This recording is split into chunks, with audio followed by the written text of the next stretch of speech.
Hello and welcome back to another EDH deck tech video. I am going to be posting quite a few decks as I try to catch up. Yeah, I've been offline for a very long time. In the past few months, some closer friends may be aware, just a lot of chaos. And in the midst of that, I have recovered a bit. And I am back to record some of the decks I've been playing. Most of the decks I've been playing as of late have not had a lot of thought put into them. They have been good stuff decks, simply because I've been distracted by time. But now that I have time again, I have some actual functional decks that are interesting. Here today is a Sigarda Host of Herons deck. This is also alien to me, as most of my friends know. I don't play green and white very often. They are the anti-me colors. I play Grixis in every color combination of Grixis. So seeing this raises some red flags. In short, just not wanting to explain the whole story, this is essentially an inheritance deck. I've come into something, got rid of some bills, debts, and burdens, and this is the outcome.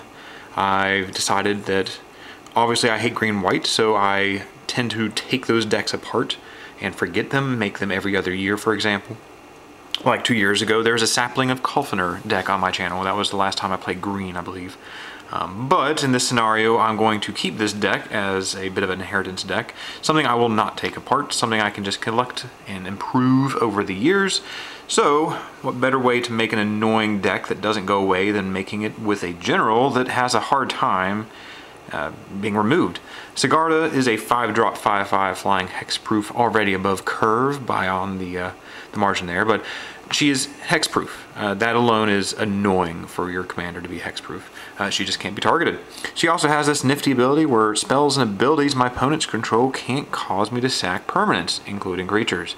That means I can't be like edicted, like an All's Dust, for example, Flesh Bag, whatnot. I'm immune to being grave pacted out of the game. So she's hexproof and can't be grave pacted. Means the only way she can really be killed is by a mass board wipe, like a Wrath of God, a negative counter set, something from maybe like a Black Sun Zenith, or just bounce to my hand. There's really no other way to get her off the board.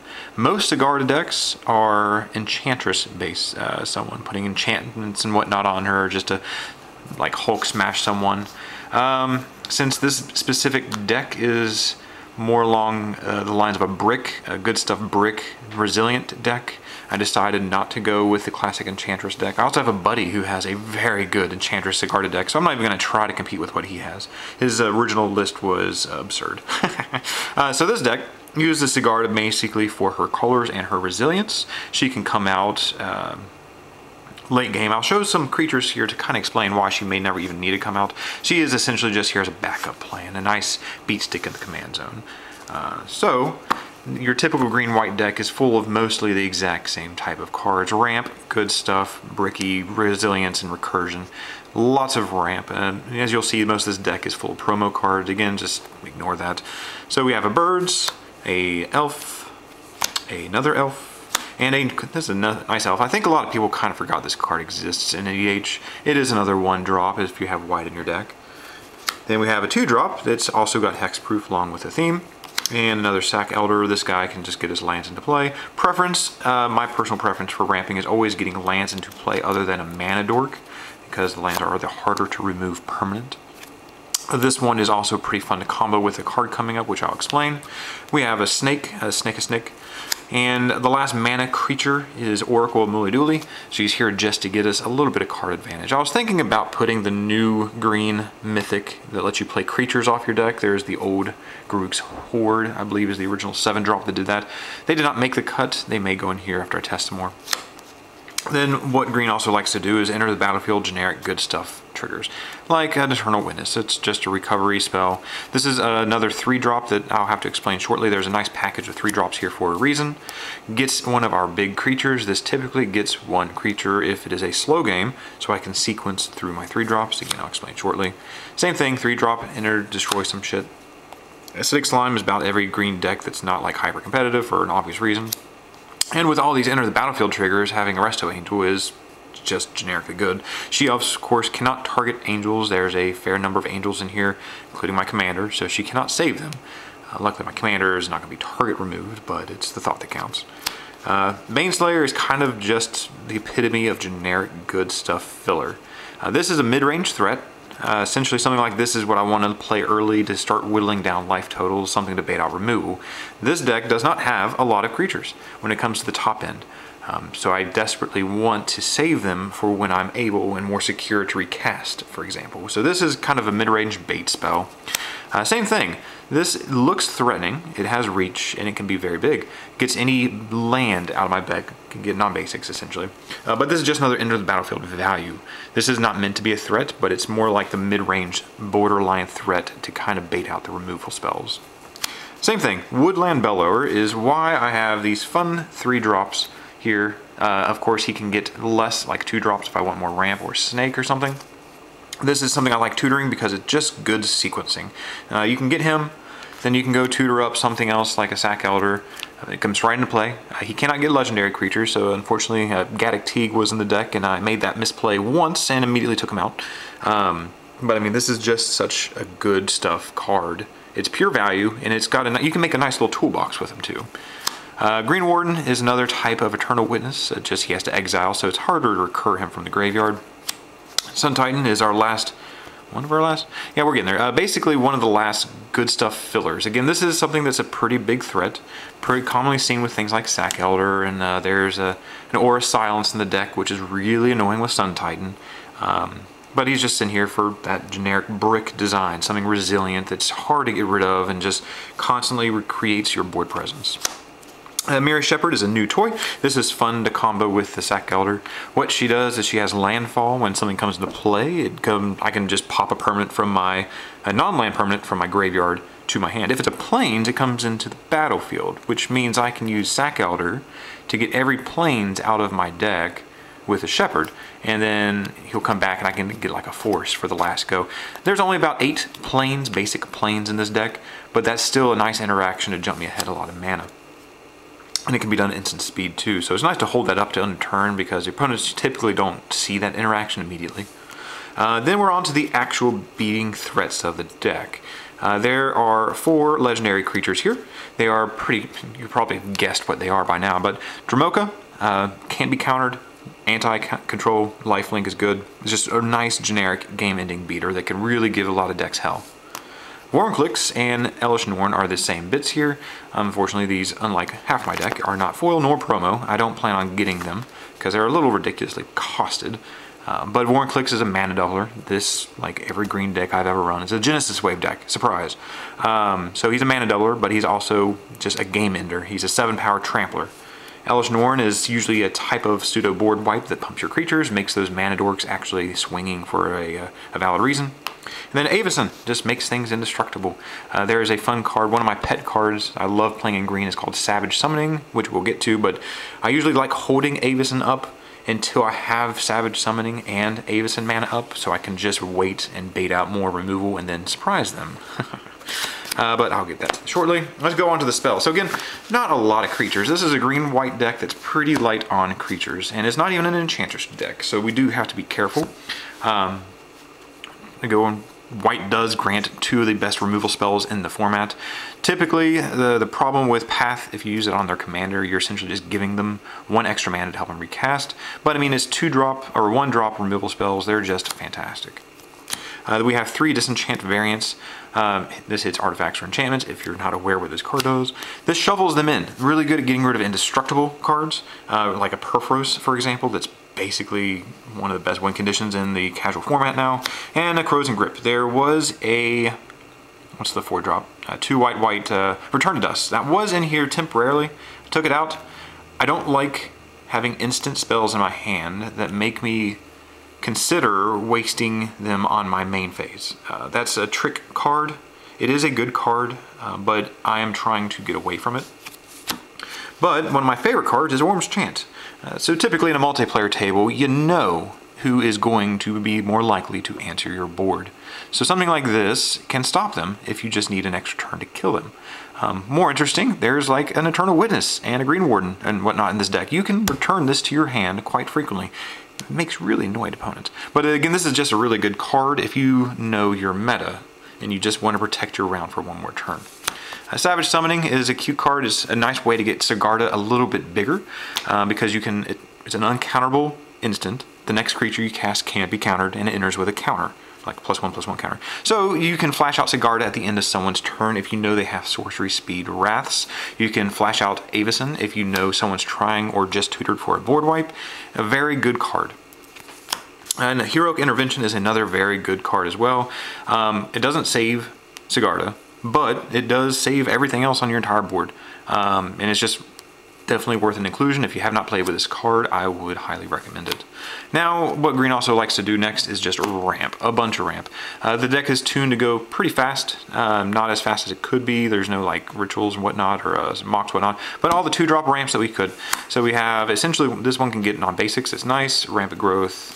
Into the north, this is the only reason I'm running Snow Lands. It's just another 2-drop ramp. And literally this is the only card, the only reason why we have Snow Lands in the deck. Then we have 3 variants of Cultivate, a new one, not new anymore, with Spell Mastery. And the last one is the big dumb one, Boundless Realms. Sometimes you just don't have a big threat to play mid-range after turn 4 or 5, and something like this will just guarantee you hopefully don't draw as many lands in the following turns. As I said, this is a Genesis Wave deck. There are probably too many spells in this deck to support Genesis Wave, but in short, this tends to just get you a ridiculous board presence. Genesis Wave for 12+ is an easy thing to do, and of course you can recur it and do it more than once.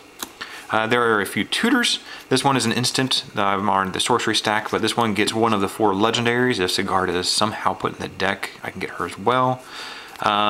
Natural Order is a type of tutor. I have to sack a green thing to get a green thing. It's really good to get rid of a Mana Dork early to get a Vorinclex early.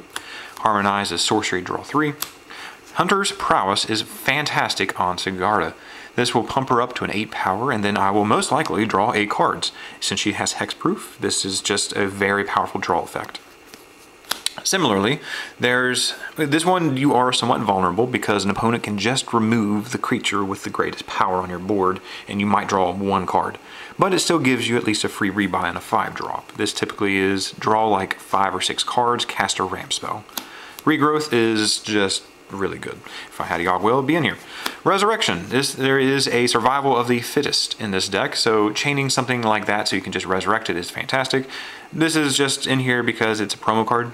I like Resurrection. Like, I know this is alpha beta crap right here, and this is like a 10-cent card, but honestly this is just a classic fun card. There was Breath of Life in here for a while. There's also that Hymn from Ice Age, the green-white one that reanimates a creature from any one to graveyard. Really random card, but this is the only one that lasted. I just like this card and it's nice. Praetor's Council is a huge rebuy. Just pick up the whole yard. Typically this is done after Genesis Wave because we can usually turn a witness back, something that was milled with the Genesis Wave like this, and then we're set up for the rest of the game.